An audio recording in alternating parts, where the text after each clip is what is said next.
صلی اللہ علیہ وآلہ وسلم کا ارشاد پاک ہے کہ جب بندہ 40 برس کی عمر کو پہنچ جائے اور اس کی بھلائی اس کے شر پر غالب نہ آئے تو شیطان اس کی پیشانی چوم کر کہتا ہے میں اس چہرے پر قربان جاؤں جو کبھی فلاح نہیں پائے گا۔ پھر اگر اللہ اس بندے پر احسان فرمائے اور وہ شخص اللہ کی بارگاہ میں توبہ کر لے اور اللہ اسے گمراہی سے بچا لے اور جہالت کی تاریکیوں سے نکال دے تو شیطان ملعون کہتا ہے ہائے افسوس، اس نے میری آنکھیں ٹھنڈی کرنے کے لیے ساری عمر گمراہی میں گزاری۔ پھر اللہ نے اس کی توبہ کی وجہ سے اسے جہالت کے اندھیروں سے نکال دیا۔ کہتے ہیں کہ بغداد میں ایک شخص بہت بڑا عالم تھا۔ لوگ حصول علم اور اصلاح کے شوق میں اس کے پاس آتے جاتے۔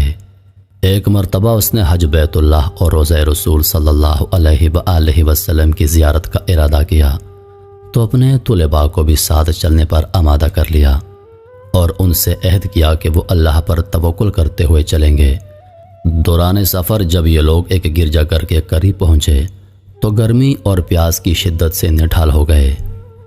طلباء نے عرض کیا اے ہمارے استاد گرامی، ہم دن ٹھنڈا ہونے تک اس گرجا گھر کے سائے میں آرام کر لیتے ہیں، پھر انشاءاللہ دوبارہ سفر پر روانہ ہو جائیں گے۔ استاد نے کہا جیسے تمہاری مرضی۔ چنانچہ یہ لوگ اس گرجا گھر کی طرف چل دیے اور اس کی دیوار کے سائے میں پڑاؤ ڈال دیا۔ گرمی سے بحال لوگوں کو سایہ نصیب ہوا تو وہ جلد ہی نیند کی آغوش میں چلے گئے، مگر استاد نہ سویا۔ وہ انہیں سوتا چھوڑ کر وضو کے لیے پانی کی تلاش میں نکل پڑا۔ اس وقت اس کے ذہن میں صرف ایک ہی خیال تھا کہ کسی طرح پانی مل جائے۔ ابھی وہ گرجا گھر کے سائے میں پانی تلاش کر رہا تھا کہ اس کی نظر ایک کمسن لڑکی پر پڑی جو چمکتے ہوئے سورج کی طرح خوبصورت تھی۔ اس پر نگاہ پڑتے ہی شیطان اس استاد پر غالب آ گیا اور وہ لڑکی اس کے دل و دماغ پر چھا گئی اور وہ وضو اور پانی کو بھول کر اس کی فکر میں لگ گیا۔ اس نے آہستگی سے گرجا کا دروازہ کھٹکھٹایا تو ایک راہب باہر نکلا۔ اس نے پوچھا تم کون ہو؟ اس نے اپنا تعارف کروایا کہ میں فلاں عالم ہوں۔ راہب نے پوچھا اے مسلمانوں کے فقیہ کیا چاہتے ہو؟ جواب دیا اے راہب، مجھے گرجا کی چھت سے ابھی ایک لڑکی دکھائی دی تھی، وہ تمہاری کیا لگتی ہے؟ راہب نے کہا وہ میری بیٹی ہے، مگر تم اس کے بارے میں کیوں پوچھ رہے ہو؟ استاد نے کہا میں چاہتا ہوں کہ تم اس کی میرے ساتھ شادی کر دو۔ راہب بولا کہ ہمارے دین میں ایسا کرنا جائز نہیں، اگر جائز ہوتا تو میں اس سے پوچھے بغیر اسے تمہاری زوجیت میں دے دیتا، حالانکہ میں نے اپنے آپ سے عہد کیا ہے کہ اس کی شادی اسی کی پسند سے کرواؤں گا۔ میں اسے تمہارے بارے میں بتاتا ہوں، اگر وہ تمہیں اپنے لیے پسند کر لے تو میں اسے تمہاری زوجیت میں دے دوں گا۔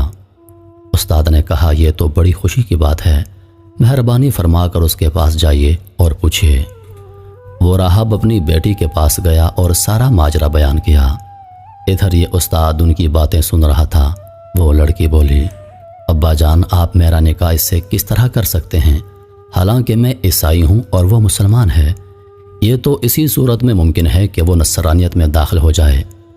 راہب نے پوچھا اگر وہ نصرانی ہو جائے تو کیا تم اس سے شادی کر لو گی؟ لڑکی بولی ہاں ضرور کروں گی۔ وقت گزرنے کے ساتھ ساتھ استاد کی بےتابی بڑھتی چلی جا رہی تھی۔ ادھر اس کے طلباء بے خبر سو رہے تھے۔ آخرکار استاد لڑکی کی طرف متوجہ ہو کر بولا میں دین اسلام چھوڑ کر نصرانی ہو گیا ہوں۔ لڑکی بولی چونکہ یہ عزت و وقار کی شادی ہے لہٰذا حقوق زوجیت اور مہر کی ادائیگی ضروری ہے۔ تم حق مہر کہاں سے ادا کرو گے؟ کیونکہ میں دیکھ رہی ہوں کہ تم فقیر ہو، پھر بھی اگر تم ان خنزیروں کو پورا 1 سال چراؤ تو یہی میرا حق مہر ہوگا۔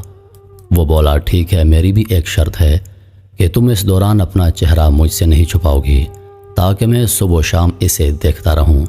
لڑکی بولی مجھے منظور ہے۔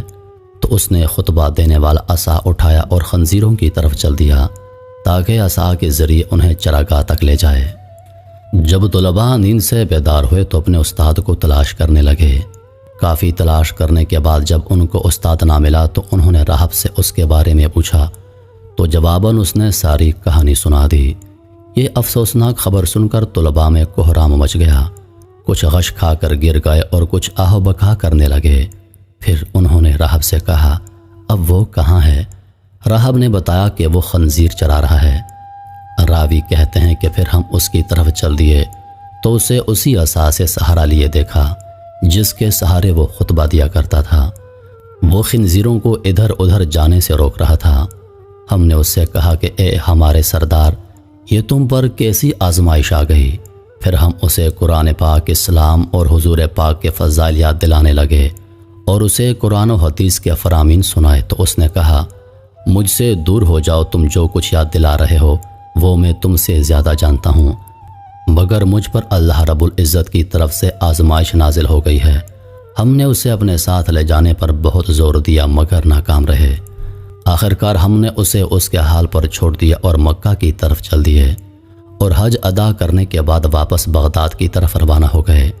جب ہم اسی مقام پر پہنچے تو ہم نے ایک دوسرے سے کہا کہ آؤ دیکھتے ہیں کہ اس پر کیا گزری، شاید وہ نادم ہو کر اللہ کی بارگاہ میں توبہ کر چکا ہو اور اپنی حالت سے لوٹ آیا ہو۔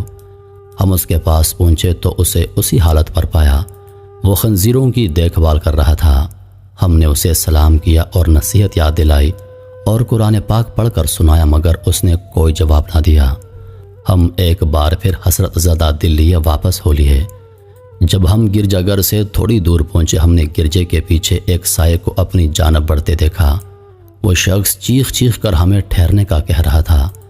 ہم رک گئے، قریب آنے پر معلوم ہوا کہ ہمارے وہی استاد ہماری جانب آ رہے ہیں۔ جب وہ ہم سے آ کر ملے تو بولے، میں گواہی دیتا ہوں کہ اللہ کے سوا کوئی معبود نہیں اور حضرت محمد صلی اللہ علیہ وآلہ وسلم اللہ کے رسول ہیں۔ میں اللہ کی بارگاہ میں توبہ کر چکا ہوں اور اپنی پچھلی حالت سے رجوع کر چکا ہوں۔ یہ آزمائش میری ایک ایسی خطا کے سبب تھی جو میرے اور میرے رب کے درمیان تھی۔ اس نے میری اس خطا کے سبب مجھ پر عذاب نازل فرمایا تھا۔ یہ آزمائش جو تم نے دیکھی وہ اسی سبب سے تھی۔ ہم اس پر بہت خوش ہوئے اور بغداد لوٹ آئے۔ ہمارے استاد پہلے سے زیادہ عبادات اور مجاہدات میں مصروف ہو گئے۔ ایک دن ہم ان کے گھر پر ان سے علم دین حاصل کر رہے تھے کہ ہم نے ایک عورت کو دروازہ کھٹکھٹاتے ہوئے دیکھا۔ ہم باہر نکلے اور پوچھا، اے خاتون کیا کام ہے؟ اس نے کہا کہ میں شیخ سے ملنا چاہتی ہوں، ان سے کہو کہ فلاں راہب کی بیٹی آپ کے ہاتھ پر مسلمان ہونے آئی ہے۔ شیخ نے اسے اندر سے آنے کی اجازت دے دی۔ وہ گھر میں داخل ہو کر بولی، اے میرے سردار، میں آپ کے ہاتھ پر مسلمان ہونے آئی ہوں۔ شیخ نے پوچھا، تمہارا قصہ کیا ہے؟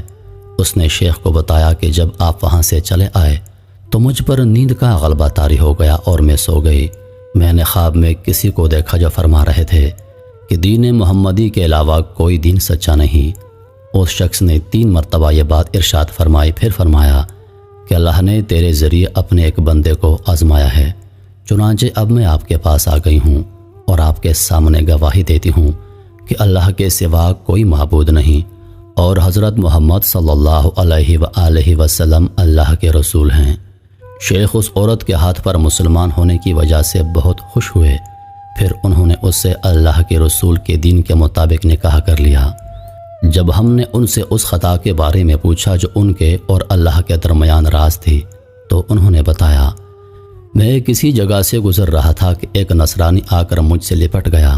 میں نے اس سے کہا کہ تجھ پر اللہ کی لعنت ہو، مجھ سے دور ہو جاؤ۔ اس نے پوچھا کیوں؟ تو میں نے کہا کہ میں تجھ سے بہتر ہوں۔ نصرانی میری طرف متوجہ ہو کر بولا کہ تمہیں کیا پتا کہ تم مجھ سے بہتر ہو؟ کیا تم جانتے ہو کہ تمہارا اللہ کے نزدیک کیا مقام ہے جو تم یہ بات کہہ رہے ہو؟ پھر مجھے بغداد میں خبر ملی کہ وہ نصرانی مسلمان ہو چکا ہے اور کامل مسلمان ہو کر عبادت گزار بن چکا ہے، جبکہ مجھے میری خطا کے سبب وہ سزا دی گئی جو تم دیکھ چکے ہو۔ تو میرے محترم عزیز دوستو، انسان کو کبھی بھی اپنے مال، اپنے جسم اور اپنی عبادت پر غرور نہیں کرنا چاہیے۔ کب اللہ کو آپ کی کوئی بات ناپسند آ جائے، کب اللہ پاک آپ سے ناراض ہو جائے اور آپ کی ساری عبادتیں آپ کے منہ پر مار دے۔ اس لیے ہمیشہ عاجزی کے ساتھ اللہ کے حضور سر جھکانا چاہیے۔ ہم جو اللہ کی عبادت کرتے ہیں ہمیں اس کی دعا کرنا چاہیے کہ اللہ پاک ہماری عبادات کو اپنی بارگاہ میں قبول و منظور فرما۔ انہی لفظوں کے ساتھ میں اجازت چاہوں گا، اس امید کے ساتھ کہ سانسوں نے وفا کی تو اگلی بار ایک اور ویڈیو لے کر آپ کی خدمت میں حاضر ہوں گا۔ تب تک کے لیے خدا حافظ۔ اللہ پاک آپ سب کا حافظ و نگہبان۔ ہنستے رہیے اور ہمیشہ مسکراتے رہیے۔